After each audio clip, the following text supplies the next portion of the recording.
Good afternoon, everybody. Welcome to the Moving Markets Podcast. It is Thursday, November the 20th, 2025.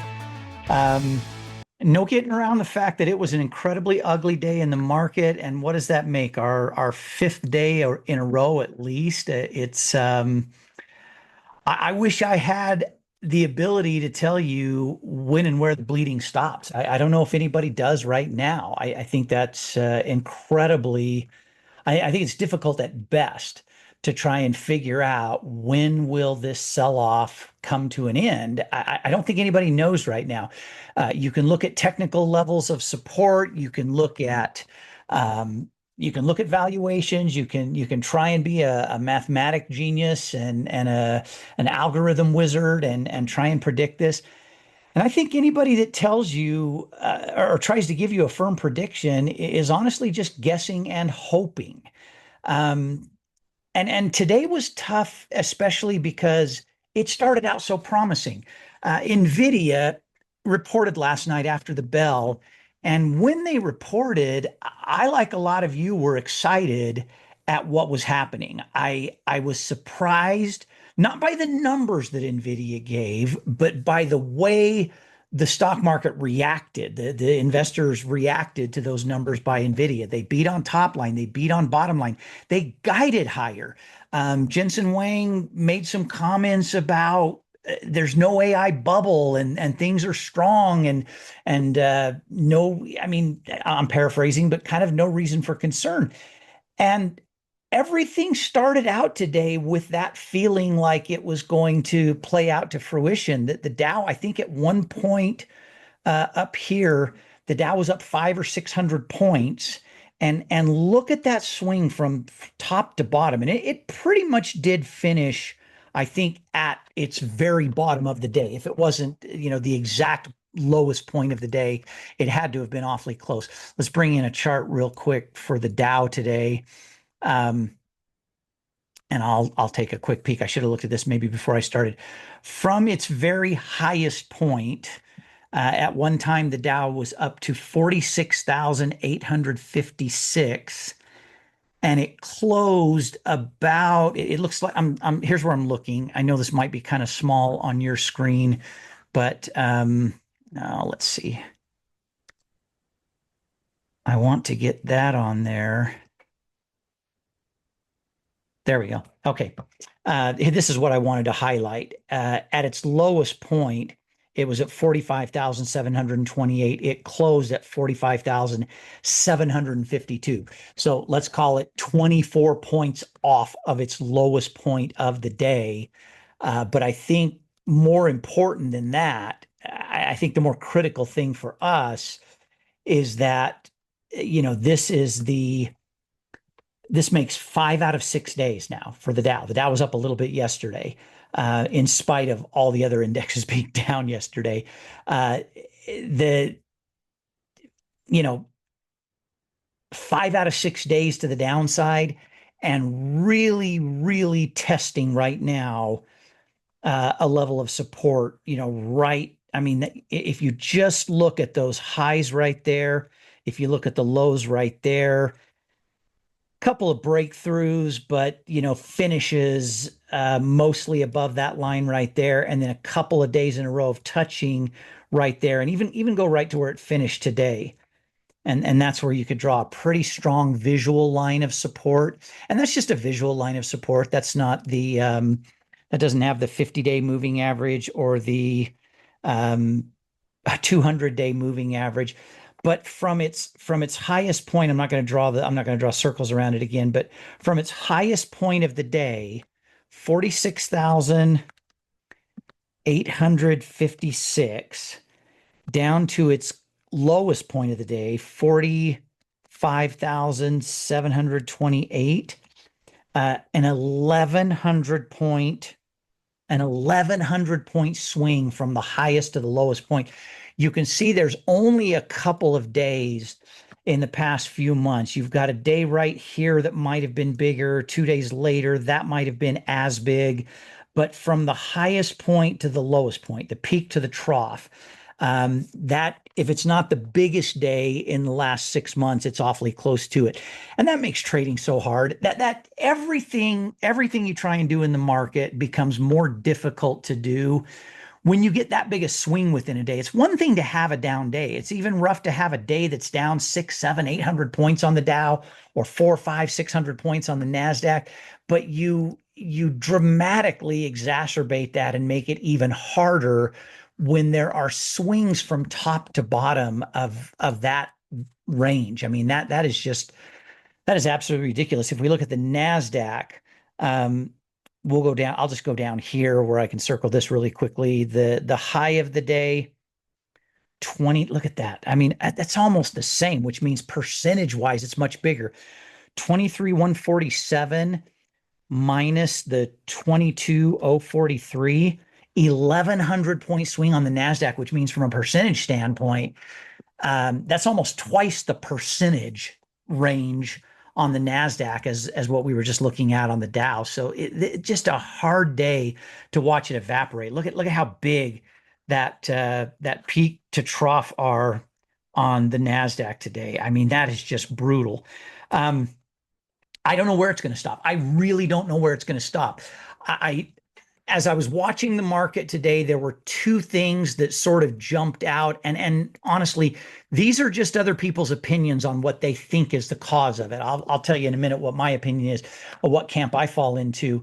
But one story was that it had everything to do with cryptocurrency, that for some reason during the trading day, right there when you saw everything turn, all of mostly Bitcoin, took a turn during the day. And you'll see that this slide off right here with Bitcoin probably coincides pretty close to where the other indexes drop. Now, I don't know how to determine what is the cause and effect. Was it Bitcoin taking a sudden turn that spooked everyone else in the market and had them selling other equities, or was it other things going on in the market that caused Bitcoin to drop? And I'm not sure. I wasn't watching it close enough, and I couldn't tell you the exact time that all of that happened. So I don't know how much weight or how much stock, no pun intended, I put into that theory. But I'll tell you what I do put a little bit of stock in. We got the jobs report. Now, granted, this is a month old. This is the jobs report from a full month ago because of the government being shut down all through the month of October. This is September's numbers that we got today. And who knows? There's talk about we may not ever get numbers for October because it might be too difficult to compile that data with people in that office and federal government being off. I can't get this to refresh. I don't know if you can see on your screen while you're watching this that I've just got this little spinning wheel up here, not helping the situation at all. But the jobs came in, the job numbers came in much higher than expected. I think the expectation was around 60,000 new jobs added, and what came in was like 120, 119, almost double. Let me see if I can get it up on a different site that I look at this on sometimes. It was this morning.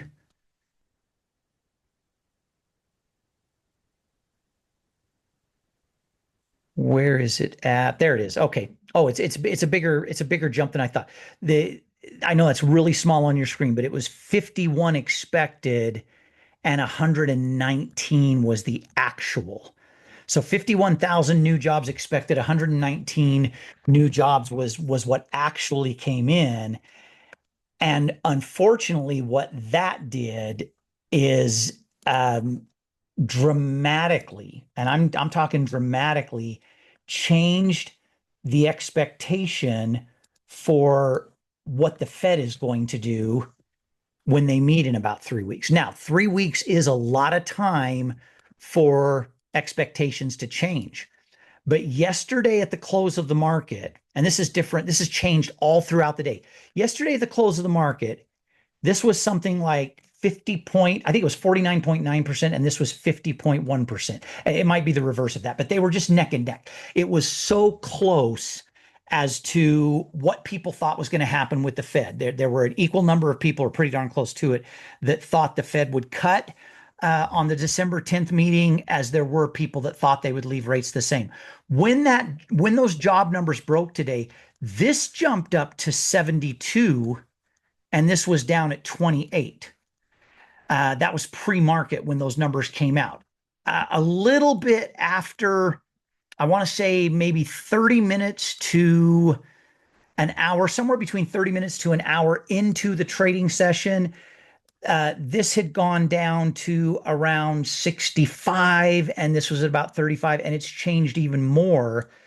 And the numbers even become more dramatic since then. I mean, it's just really, really changed a lot. About an hour in, it was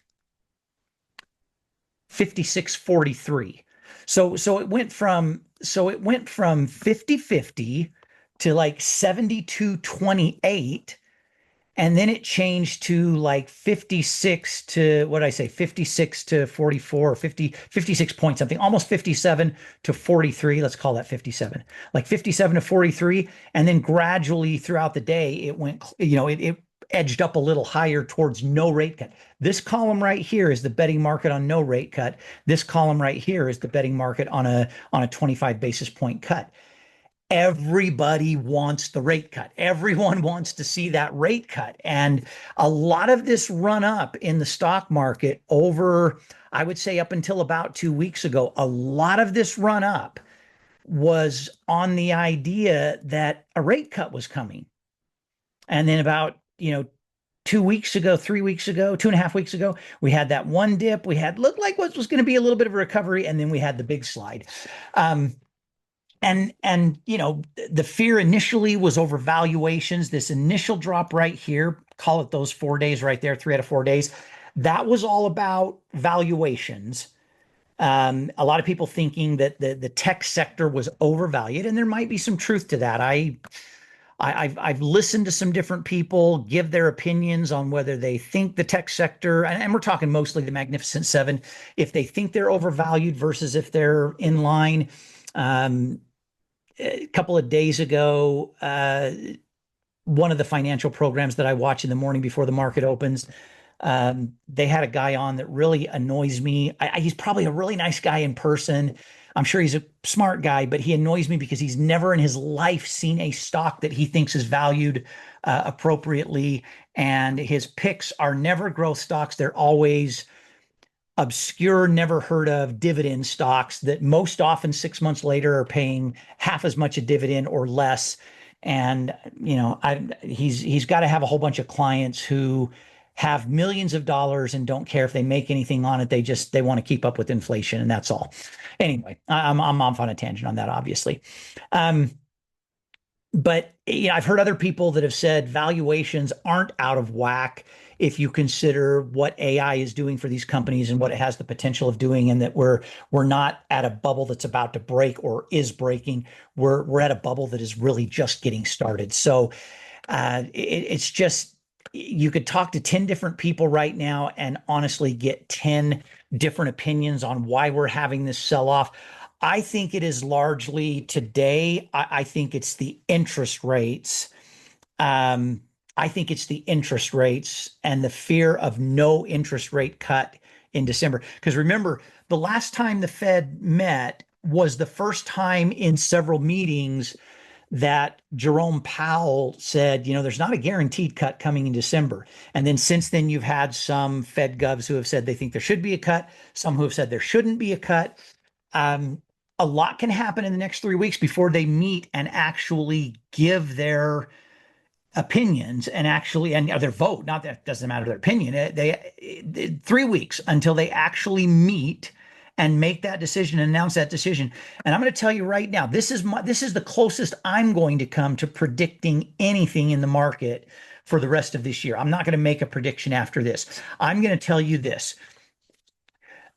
Over the next 3 weeks until the Fed meets, I think we're probably on the S&P I think probably we continue down to around 6,400. I think that's where we're coming on the S&P. I don't think there's any way to get around that. I think it's happening. I think I don't I can't think of anything other than maybe um, several more Fed govs come out and say we're definitely going to do a cut, or we get some information about late information about October jobs, and it paints a different picture, and people start thinking, well, the jobs market is in trouble. Or if we get an inflation report, and I can't off the top of my head, I can't tell you.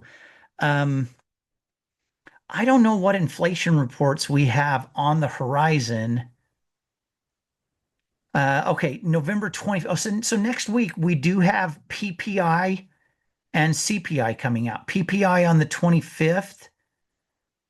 And do we get CPI on the 26th, or do we have to wait until the day after Thanksgiving? Or did I skip past it? PPI data on the 25th. Do we get CPI on the 24th? No. I don't know where I'm missing it. I'm not seeing CPI in here. That seems odd to me.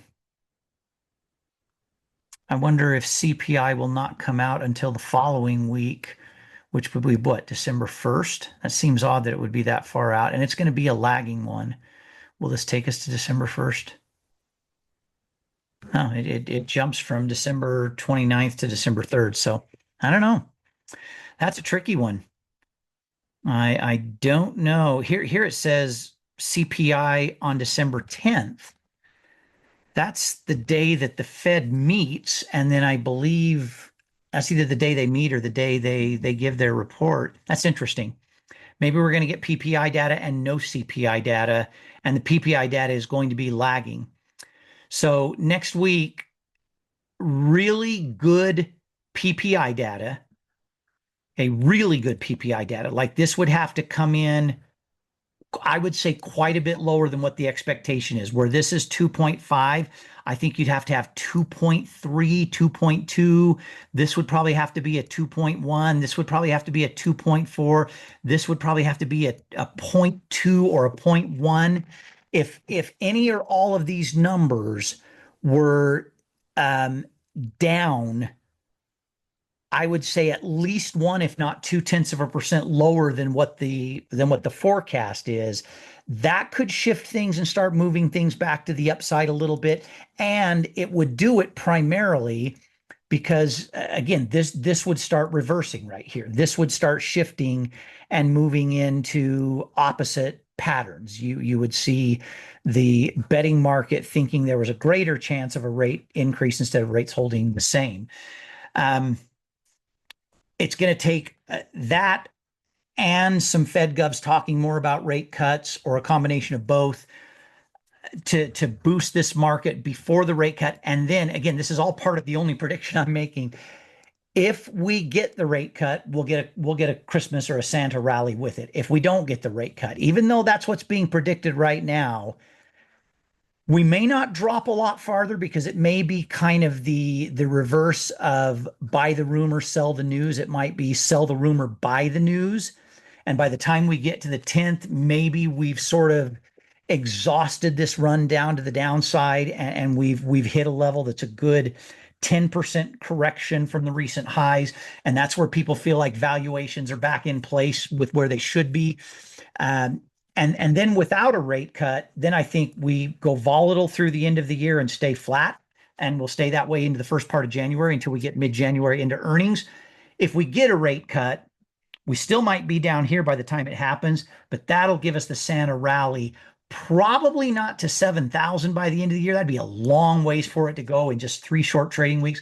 But I would say by January earnings, by the time we get through the second and third week of January, maybe into the fourth week of January, when we get a bunch of big tech stocks reporting, I think by then we'll get the start of a late Santa rally that continues into the end of the first month of the year.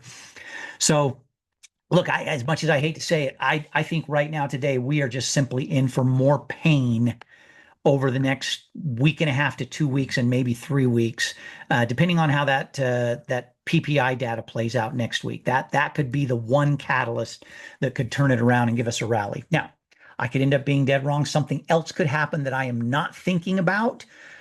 People could decide that after today they're done with seeing things drop and seeing things go down, and they might start turning it around. The buy the dip people have got to be just salivating right now. So many people that have missed out on buying the dip, here and here a little bit and here a little bit, and those weren't very big dips, not compared to what we've had in the last 3 weeks. But this dip right here, and I want to do one last thing and then I'll wrap up for today. This dip right here, let me grab my little calculator out here in front of me again, hear it banging around on my desk. The high that we touched on that day on the S&P was 69.20. The lowest close since early October was today at 65.38. That's 382 points divided by the 69.20, or 5.5%. And what I think that means, the reason I think that's important is because from there to there is 5.5%. You got to go probably down here to 6,200 to be at another 5%. If we take that 6,900 and subtract from it 690, that puts you at 6,210. So there's your 10% correction territory. I think it's coming. I think it's due. I don't like it. I've lost a little bit of money in spread trades this last week and a half. Collar trades are looking phenomenal. My drawdown on collar trades is minuscule. I had to dump a couple of triple play trades for some loss. We're still making phenomenal returns on the year. It's been ugly this last week, but overall for the year, we're still making absolutely phenomenal returns, outpacing the market by a massive amount. I love where we're at in spite of the fact that this has been a tough week. And I've got some ideas in mind for some trades, maybe tomorrow morning, maybe as early as tomorrow morning. I might wait until Monday, that are going to take advantage of what I believe will be another 5% to the downside on the S&P, the NASDAQ, and the Dow. I don't really see a way to avoid that right now. Again, barring a PPI number that just staggers people and makes us think, oh my gosh, we have solved the inflation crisis. But it would have to be a pretty impressive number. Barring that, we're on our way down to 6,200 on the S&P, and we'll take advantage of it. We'll put on some trades that I think will be profitable. And I'm not going to change some of my longer term trades that they look a little ugly right now, but I'm not changing them because this isn't going to last. The buy the dip people are going to pile in. I think once we hit this mark, and even if it takes until we get to earnings in the beginning of January, people are going to load up on all of these stocks that we have spread trades on right now. In our collar trade portfolio, we're going to have such a phenomenal opportunity to add shares and add them in a wonderful way. So overall, I don't love this downward trend, but we'll take advantage of it. We'll profit off it. All right, I'm going to wrap up right there, everybody. I will be on tomorrow, probably a little bit before the market closes, but we'll wrap up the week, and hopefully it's not as ugly a day as today was. That's at least what we'll hope for. All right. Thanks, everybody. Bye-bye.